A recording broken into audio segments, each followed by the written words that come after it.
السلام عليكم جاليتنا الكريمة، معاكم العقاري حيدر من كاليفورنيا. اليوم اكو موضوع صراحة ازعجني لانه صديق مقرب علي، صديق اصلا هو كان جيراني ببغداد. وهذا الشخص صديقي جدا ويسكن منطقة سان دييغو. اكتشفت قبل فترة انه هو يريد يحول من الشقة اللي كان ساكن بيها البيت اكبر لان عنده عائلة واطفال.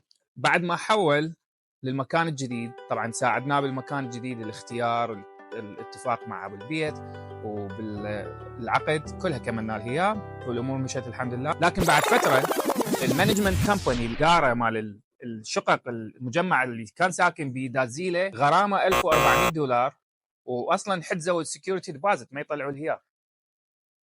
ليش؟ يقولوا له الكاربت قديم، الحائط شويه متوسخ يراد له صبغ فلازم تتغرم الصبغ، تكاليف الكاربت لازم نبدل الكاربت، لازم كذا كذا كذا، ومسوين عليه غرامات مجمعينها، نسوي لها فاتوره $1400. اذا في حال ما يدفعها يريدون يصعدوه كولكشن وتصعد محكمه.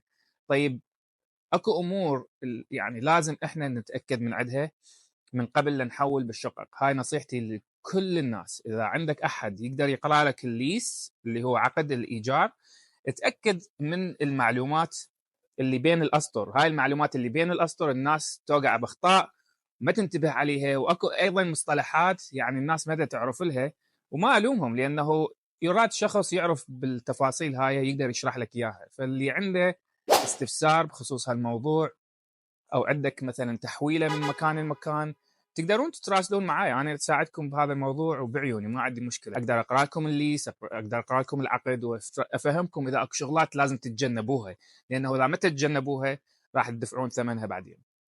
شكرا جزيلا.